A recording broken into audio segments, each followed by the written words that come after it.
All right, Shalom. First and foremost, I want to give all honor, glory, and praise unto Yahweh, Bahashem Yahweh Shai, Bahashem Rakakwadash. Double honors to our apostles and our elders of Great Millstone for teaching us His truth to rule well. It's going to be part two. All right, Vocab Malone had made a video. Reincarnation is not in the Bible at all. And one of the things that he put was Luke 16:19 through 31. All right, making it seem like it's a literal thing. I already went through verses 19 through 23, because this is not talking about a literal thing. There wasn't a literal man named Lazarus that went up to heaven and a literal rich man that went to literal hell.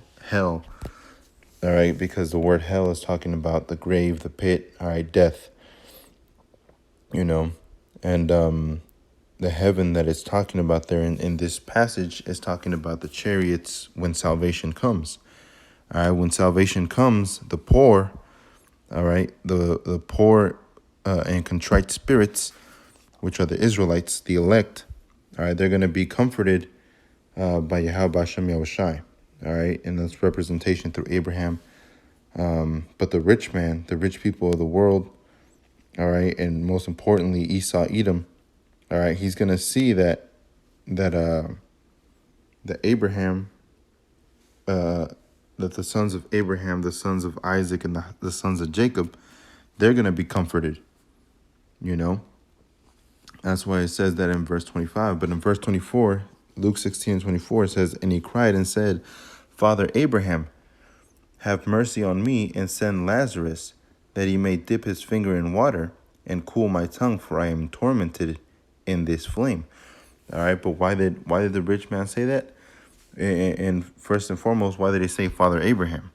All right, because out of Abraham came Isaac, and out of Isaac came Jacob and Esau. So Esau was telling Abraham, to have mercy on him, which really is the Most High. It says that he may dip his finger in water and cool my tongue, for I am tormented in this flame. Why? Because even after World War III, all right, which is coming, even after that, Esau, Edom still has to go into captivity under the Israelites. And it's going to be a cruel captivity, all right? It's not going to be something pleasant, Like it says in Revelations 18, do double unto her as she did unto you, And like it says also in Revelations,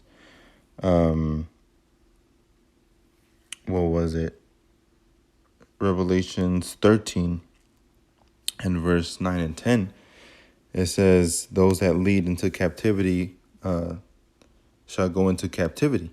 Those that kill with a sword shall be killed with a sword. Here's the patience of the saints. So Esau, Edom is going to go into captivity, and it's going to be hell for him, So he's going to try and get a lesser heavy sentence on him, So he's going to be crying out. And in verse 25, it says, "But Abraham said, Son, remember that thou in thy lifetime received thy good things, and likewise Lazarus evil things. But now he is comforted and thou art tormented." All right, because in the kingdom of heaven, who is it going to belong to? To Israel. Let's look up the name Lazarus.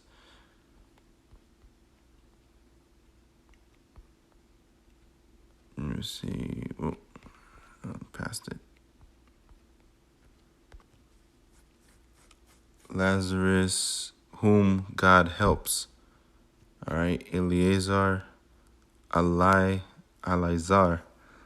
All right, Allah meaning power, Izar is help. All right, God has helped.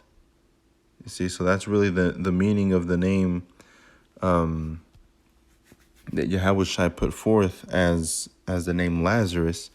All right, he was trying to put forth the name God has helped. And who is God helping? Let's go to Deuteronomy 33 real quick. In verse 20, let's go down to the point. Let's go to verse 27. It says, the eternal God is thy refuge, and underneath are the everlasting arms. And he shall thrust out the enemy from before thee, and shall say, destroy them. Israel then shall dwell in safety alone. The fountain of Jacob shall be upon a land of corn and wine. Also his heavens shall drop down dew.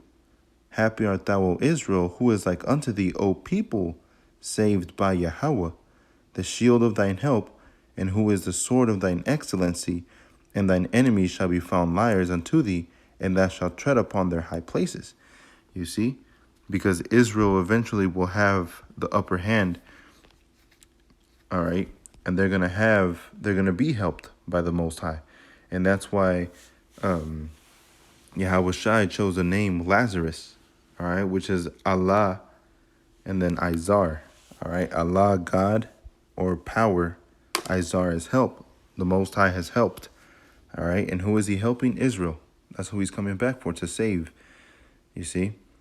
So that's why it says in verse 24, and he cried and said, Father Abraham, because Esau, Edom, is a descendant of Abraham.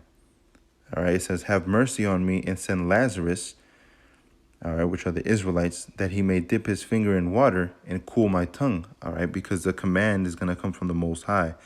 And he's basically asking for a lesser sentence, all right, so he's going to ask, to tell the Israelites, to have, like mercy. It says, for I am tormented in this flame. It says, but Abraham said, son, remember that thou in thy lifetime receivest thy good things. All right, because who received the blessing to have the world? Jacob. And then who else received it? Esau. All right, but Jacob is a permanent and Esau was a temporary. You see? And it says, when thou shalt have the dominion, thou shalt break the yoke from off thy neck.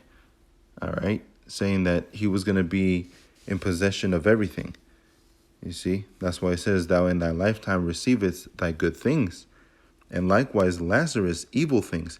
Why? Because we've been punished over and over for being bad, as a nation. You see, and when one of us went off in the nation, all of us had to pay for it, unless we started begging for forgiveness from the Most High. It says, but now he is comforted, all right, because that comfort is only coming through Yahweh Shai, all right, when we're saved. That's the only time we're going to be comforted. It says, and thou art tormented. And beside all this, between us and you, there is a great gulf fixed, all right? There's a great gulf fixed between Israel and the other nations, man. There is no other nation like Israel. We are the chosen people for a reason. It says, so that they which would pass from hence to you cannot, neither they pass to us that would come from thence. All right. And also that that gulf that would be fixed, in World War III when it happens is, us being in the chariots and Esau, Edom, and 2/3 of our people being down here along with the rest of the heathens have to suffer through judgment. You see? And it says, verse 27, Salakia, verse 27, then he said, I pray thee therefore, Father, that thou wouldest send him to my father's house. For I have 5 brethren, that he may testify unto them, lest they also come into his place of torment. All right, and those are the 5 sons of Esau. You see? The 5 sons of Esau. That's what that's talking about. So he's trying to find a way in the future. Esau, Edom is trying to find a way to get rid of this torment that they're going to have to go through. So he's telling Abraham in the story, go back in time and tell my brothers, all right, tell my siblings, all right, of the things that are to come, And Abraham said unto him, they have Moses and the prophets. Let them hear them. And he said, nay, Father Abraham, but if one went unto them from the dead, they will repent. You see? And who came unto us from the dead? Yahweh Shai. He was pronounced dead, all right, for 3 days, and then he came back. And that's why in verse 31 it says, and he said unto him, if they hear not Moses and the prophets, neither will they be persuaded, though one rose from the dead, which is who? Yahushua. And he speaks through his prophets, through his men, So that says nothing about reincarnation. And Vocab Malone, all right, being the devil that he is, thinking that that's going to, bring it to some sort of effect, thinking that that's going to make something to happen. So this is Matthew 16.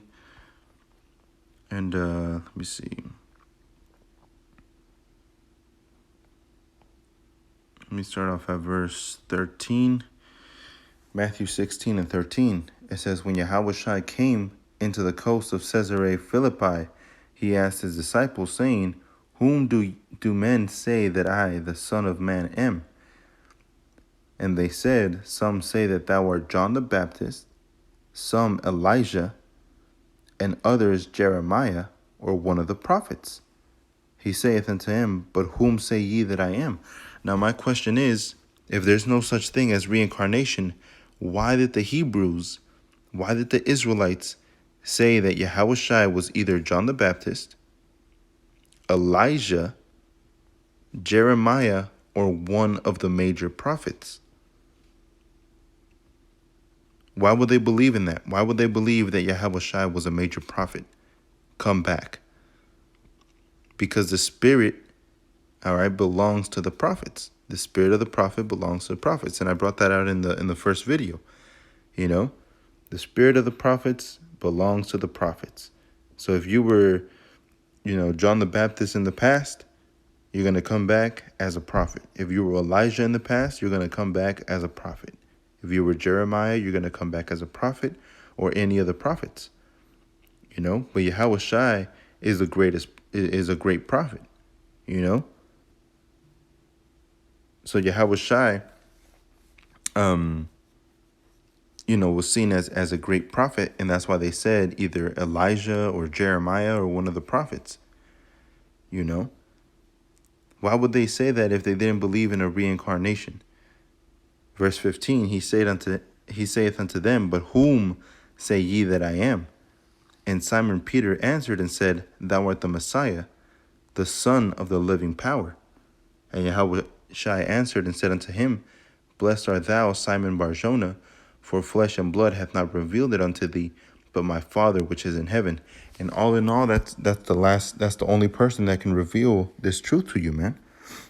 If you don't accept it by now, then that's it. The Most High has to reveal it to you, like it says in the book of Corinthians. He has to reveal it to you.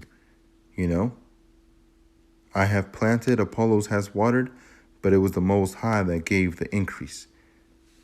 So ultimately, that's what it comes down to. So let me get this one also in Revelations 1 and 7. Behold, he cometh with clouds, and every eye shall see him, and they also which pierced him, and all kindreds of the earth shall wail because of him, even so Amen. All right. So who is this man or who are these people that pierced the Lord? All right. Who are the ones that pierced him? It was the Roman soldiers, man. The Roman soldiers, those Hebrews, the Israelites, 2/3, they pierced Yahushua, man. So how is every eye going to see Yahushua when he comes back? All right. How is that possible but through reincarnation? All right. So from here, let me go to the other book of Revelations. Revelations chapter 10. Down to verse 10. It says, and I took, no, let me read up. Let me see. Yep. Revelations 10 and 10. And I took the little book out of the angel's hand and ate it up. And it was in my mouth sweet as honey. And as soon as I had eaten it, my belly was bitter. Why? Because this truth is sweet to you. When you're learning this truth, you want more and more and more. But when it's in your stomach and you have too much, it becomes bitter, because you know the truth, and you see the changes that have to come with knowing the truth, and some of these things seem to be bitter more than joyous, you know. So it says, verse 11, and he said unto me, thou must prophesy again before many peoples and nations and tongues and kings. All right, let me read that again and let this sink in. John the Revelator, as he's called by Christians, or John the Baptist, or John the Apostle. All right, he died in the island of Patmos. You see, he died in the island of Patmos. So what does this Revelations 10 and 11 mean? And he said unto me, thou must prophesy again before many peoples and nations and tongues and kings. Why would John the Revelator, all right, be told that if he died in the island of Patmos? When is he going to prophesy? All right, when is he going to prophesy again? It's happening right now. I'm not saying I'm John, but he's prophesying right now along with the men of Yahweh Shem Yahushai, the rest of the prophets. You see? So Vocab Malone saying that reincarnation is not true and it's not in the Bible, he's absolutely wrong. And bringing out certain scriptures like Luke 16, he has no understanding of Luke 16 or Job 14 or Job 16. Those are the people you need to steer clear from, because they have no understanding of the scriptures, man. And pretty soon, you know what? Let me get that. Let me get the book of Habakkuk, chapter 2 and verse 2. And Yahweh answered me and said, write the vision and make it plain upon tables, and that he may run that readeth it. And who are those? The elect. Because ultimately, this is who it's for. It's for the elect. It's not for everybody. All right? Not everybody's going to grab this truth and run with it. People are going to mock. People are going to scoff, make fun of it. But then when it comes down to when push comes to shove, people are going to be looking for those men that knew that truth. All right. Verse 3, for the vision is yet for an appointed time, but at the end it shall speak and not lie. Though it tarry, wait for it, because it will surely come. It will not tarry. All right. So at the end of the day, then we'll know who was right. Christians or vocab or Buddhists or Satanists, or where the truth resides within Great Millstone. All right, at the end of time, all right, at the last day, all right, when it's all end and when it's all said and done, it's not gonna lie. All right, it'll tell you exactly who was right. And people are gonna look up and see those men that were right. It says, behold, his soul which is lifted up is not upright in him, but the just shall live by faith. All right, and that's what we live by. And that he, all right, his soul which is lifted up in him, not being upright. All right, that's talking about Esau, Edom, and him confusing 2/3 of our people as well. It says, but the just shall live by faith. And that's really all it comes down to, man. The just living by the faith that Yahweh Shem Yahushai has bestowed upon them, So I hope that was edifying. And with that, I want to give all honor, glory, and praise unto Yahweh Shem Yahushai, Bahashem Rakakwadash. Double honors to our apostles and our elders of Great Millstone. Reincarnation is in the Bible. All right? Reincarnation is in the Bible, and that's why we're able to keep track of prophecies, because the prophets always have to come back. The prophets always have to come back and do their job and bring the people back to the knowledge of Yahweh Shem Yahushai. So with that, I want to say shalom.